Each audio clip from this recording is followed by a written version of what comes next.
Muy buenos días, hermanos. Dios les bendiga.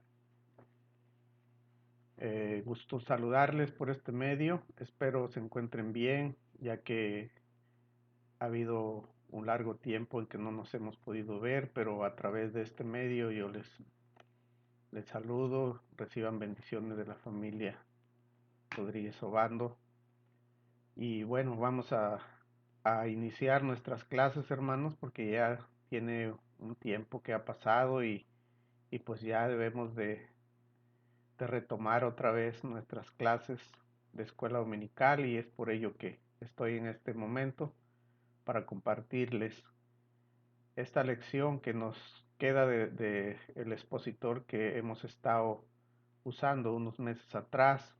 Y bueno, nuestra lectura es el título La ley de Cristo, ley del amor, y que está en Santiago 2:8 y dice así: si en verdad cumplís la ley real, conforme a la Escritura, amarás a tu prójimo como a ti mismo. Bien hacéis. Y bueno, introduzcámonos un poco a la lección de esta mañana. En la Biblia encontramos dos leyes, mejor conocidas como testamentos. Sus reglas son distintas, por lo tanto, es imposible guardar las dos juntamente. Pero eso no hace que se contradiga, pues el mismo Dios es autor de ambas.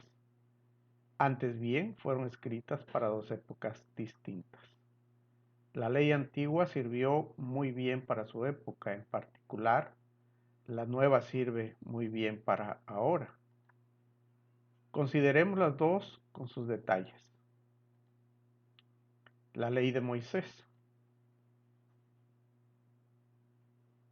La ley de Moisés, hermanos, en el monte Sinaí, Dios le hizo entrega de una ley al pueblo de Israel y le ordenó a Moisés que la escribiera.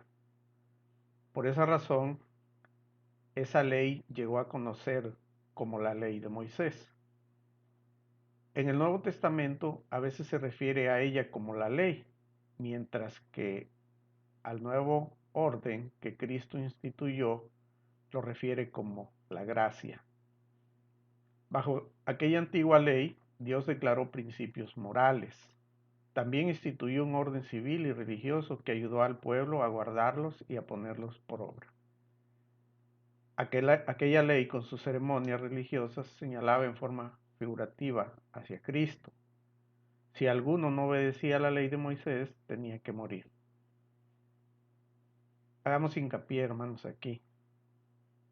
Si nos vamos al Antiguo Testamento, dice que el que pecara tenía que morir. Eso no pasa hoy en día, hermanos. Gracias a que Cristo vino y murió por usted y llevó nuestros pecados a la cruz del Calvario. Las diferencias. La Biblia hace una distinción clara entre la ley vieja y la nueva. Por ejemplo, la ley de Moisés mandó la pena de muerte para ciertos crímenes y la guerra contra las naciones pecaminosas. En cambio, la ley de Cristo nos encarga amar a nuestros enemigos y hacer bien a los que hacen mal.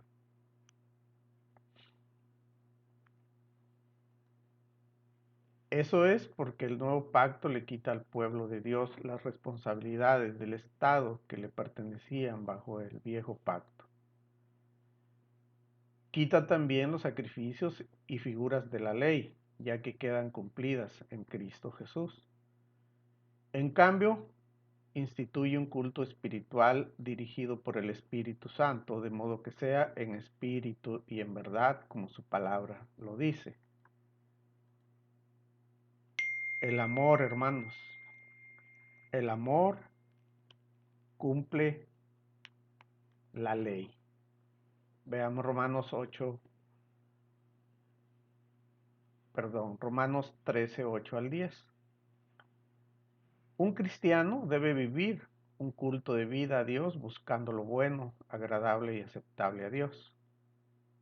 Un cristiano debe vivir en comunión con sus hermanos y para gloria de Dios. Un cristiano debe de amar a sus enemigos y a los enemigos del Evangelio. Un cristiano debe someterse a toda autoridad, Estado, iglesia y hogar. Y ahora Pablo viene a exhortarnos para que veamos que por encima de todo está el amor como cumplimiento de la ley, pero no un amor humano, natural, sino un amor que nace de la gracia de Dios. Versos 9 y 10, veamos lo que dice. Vamos comparando con este pasaje que Pablo nos dice, honra a tu padre y a tu madre. Bueno, ese mandamiento es un gran deber y todo cristiano debe amar a Dios, honrar a sus padres, como dice Efesios 6, 1 al 3, y cumplir los otros 4 que más enfocados al prójimo y quizás son difíciles de cumplir. Efesios dice que nosotros tenemos que amar a nuestros padres, honrarlos y bendecirlos. ¿Y de qué manera nosotros podemos bendecir a nuestros padres, hermanos? ¿De qué manera nosotros podemos honrar a nuestros padres? Pues esto es haciendo lo que la palabra de Dios dice. Debemos de ayudarles. ¿Cómo ayudarles? Bueno, pues aquellos aquellos hermanos que todavía tenemos papás, debemos de ayudarles económicamente. Esa es una parte de honrar a nuestros padres. Seguirlos respetando, pues como la palabra de Dios dice, que los honremos. Entonces, es importante, hermanos, ese mandamiento. ¿Usted está honrando a su padre y a su madre? Y si no lo está haciendo, hermano, hágalo, empiézalo a hacer y verá las bendiciones que va a recibir de parte de Dios. Vemos otro mandamiento de la ley de Dios, no cometerás adulterio. ¿Y qué es el adulterio, hermanos? Es la relación sexual entre un hombre casado y una mujer que no es la suya, o entre una mujer casada y un hombre que no es su marido. Porque cada vez que deseas la mujer de tu prójimo, lo estás cometiendo. ¿Cuál? El adulterio. Porque casado o casada, cada vez que deseas otra persona que no sea tu cónyuge, estás cometiendo adulterio. Y a lo mejor usted se ha preguntado, ¿yo no cometo adulterio? Sí, hermano. Veamos lo que sigue.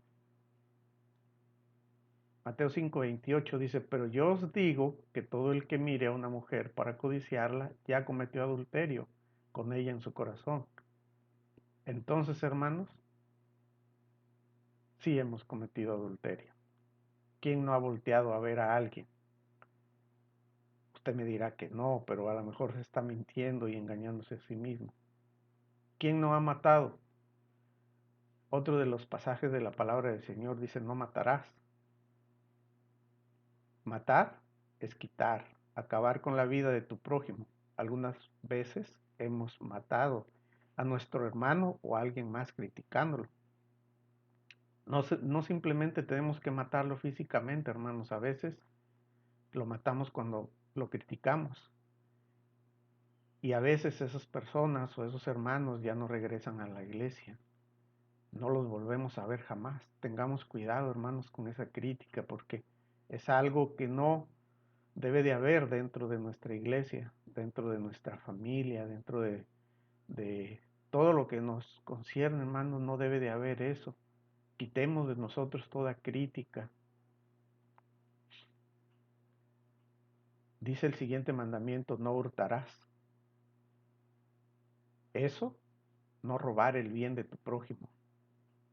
Quizás a lo mejor algunas veces lo hemos hecho, hermanos, pero cuando llegamos a Cristo cambiamos todo eso. No codiciarás, dice la palabra del Señor. Codiciar, hermanos, es una idolatría a lo material. Desear lo que Dios no te ha dado, desear lo que tiene tu prójimo, te llevará a hurtar, a adulterar o a matar. Entonces, tengamos cuidado, hermanos. La ley es muy clara para nosotros los cristianos. Y todo se resume, hermanos, en amarás a tu prójimo. Mateo 23, 34 al 40, hay uno de los pasajes ahí que dice, y el segundo es semejante a este, amarás a tu prójimo como a ti mismo. Y la pregunta que yo le hago, hermano, ¿ama a su prójimo como a usted mismo? ¿Cómo se ama a usted? ¿Así ama a otros? ¿Así ama a su hermano?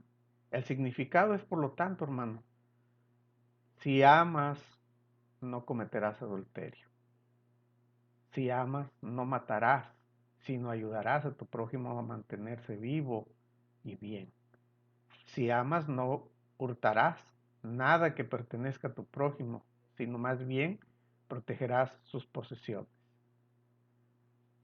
Si amas, no codiciarás lo que le pertenece a tu prójimo, sino te alegrarás de que sea de él. La expresión, hermanos, amarás a tu prójimo como a ti mismo puede ser que no nos guste, pero debemos amarle y debemos de hacerlo a pesar de las faltas de ese prójimo. Fíjese, hermano, debemos de amarle a pesar de las faltas. La ley de Cristo motiva a servir, hermanos. Primera de Corintios 12:31 y 13:7 habla de ello. Hoy más que nunca es importante tener muy claro qué es lo que nos motiva a caminar día a día en el servicio a Dios. La motivación es la clave de un buen servicio. Desgraciadamente ahora el servicio se ve motivado más por el dinero, posesión, poder, fama, reconocimiento, etc., que por el sentido propio de la motivación que es Cristo Jesús. Colosenses 3:17 dice así, y todo lo que hacéis, sea de palabra o de hecho, hacerlo todo en el nombre del Señor Jesús, dando gracias a Dios, Padre, por medio de Él. Todo lo que hagamos, hermanos, debemos de hacerlo en el nombre del Señor. La pregunta sería entonces, ¿qué es lo que me motiva a servir a Dios? Algunos dirán, es Dios mismo el que me motiva. Él es mi inspiración, pero cierto es que en las primeras de cambio, cuando cuando no vemos reconocimientos, fama, premios, riqueza, nos volvemos apáticos, sin ganas de hacer las cosas con calidad y excelencia, dando pie al desánimo, a la murmuración y a que seamos hasta en ocasiones piedras de tropiezo. Esa parte es bien importante, hermanos. No tenemos que ser piedra de tropiezo, hermanos, porque un castigo horrendo hay para aquellas personas que son piedra de tropiezo. Debemos de tener cuidado con ello, hermanos. Tristemente hemos escuchado personas que dicen, si me ofrecen, si me dan, si obtengo esto o aquello, entonces sí apoyo, sí sirvo, sí ayudo y sí ministro. ¿Será este el corazón correcto de un siervo? El estar esperando que nos den. En el pasaje antes mencionado nos dice que todo lo que hagamos sea de palabra o de hecho. Lo hagamos en el nombre del Señor y que demos gracias a Dios por medio de nuestro Señor Jesucristo. ¿Servimos por amor a Dios? Una parte importante de la motivación es el amor que tenemos para con Dios. La pregunta es, ¿cuánto le amamos? Difícil es llegar a amar a Dios como Él nos ama a nosotros. Pero no es así, que cuando amamos a alguien, le procuramos, le escribimos, le ofrecemos presentes, etc. ¿Cuánto más a Dios que antes que nosotros le amáramos, Él ya nos amaba? Primera de Corintios 13:1 dice, si yo hablase lenguas humanas y angelicales y no tengo amor, Vengo a ser como un metal que resuena o címbalo que retiñe. ¿Estamos dispuestos realmente a servir a Dios aún sin recibir nada a cambio? Hermano, le pregunto, ¿estamos dispuestos a servir a Dios sin recibir nada a cambio? Es decir, servir a Dios por amor. A veces le decimos al Señor, te amo porque me das, porque me permites. Pero ¿por qué no amarlo? Porque Él es digno de nuestro amor. El servir debe de ser por amor a las almas. Quienes reciben directamente ese servicios son las personas que están a nuestro alrededor. La pregunta sería, ¿cuánto me interesan las personas? ¿Cuánto me interesan mis vecinos? Las personas que no conocen de Cristo. ¿Cuánto nos interesan, hermanos? Hay personas que llegan con necesidad a la iglesia y que necesitan urgentemente que se les escuche, se les ministre y se les apoye. Desgraciadamente, que como siervos en muchas ocasiones solo oramos por ellas y las mandamos por donde vinieron, diciéndole Dios te bendiga. Pero ¿le ayudamos? ¿O les ayudamos a esas personas? Esa es una manera de servir, hermanos. Ayudar a quien necesita. ¿Lo estamos haciendo?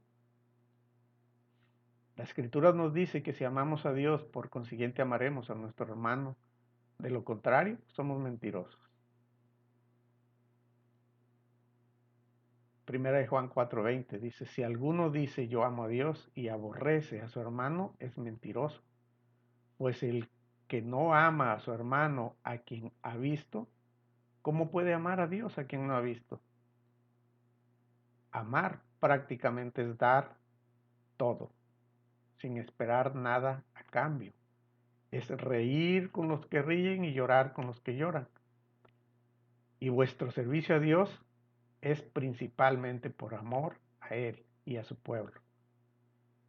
Porque no son números, no es dinero, no son bienes para conseguir, son almas que necesitan de Jesucristo al igual que tú y yo para llegar un día a la meta final.